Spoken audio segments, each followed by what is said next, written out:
جدا وبكل يعني عدم تركيز.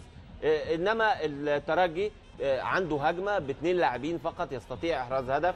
اعتقد ان نيانج الحقيقه تميز في صناعه الاهداف، لانه ما يكفيش على راس الحربه انه يحرز اهداف، ايضا هنا صنع هدف وهدف مميز جدا بتحرك المساكني اللي بعتبره هنا اللعيب بيميز لعيب عن لعيب، هو الذكاء، نسبه الذكاء في التحرك من غير كوره، في الربط بينه وبين اللاعب. هنا المساكني بيتعامل مع المباراه بذكاء كامل، فالتفوق للترجي. اعتقد ان كاريكا ممكن يبقى اضافه ولو ان متاخر، انما حتى الترجي عنده خارج دكه البدلاء عنده لاعبين يستطيع ان هم يعملوا الفرق. اعتقد ان الهدف اللي جه للترجي يحسم صعود الترجي للدور النهائي بنسبه تفوق ال 80%.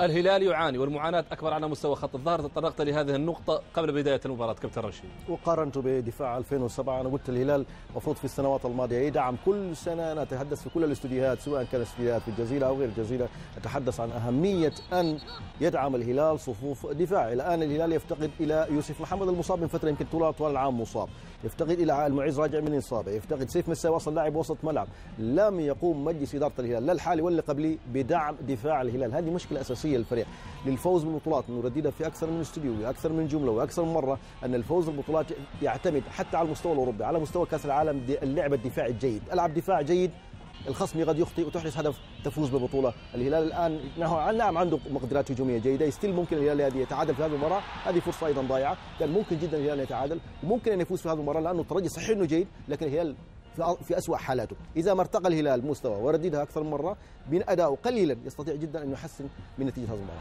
سنترقب القادم، سنترقب الشوط الثاني، هل سيواصل الترجي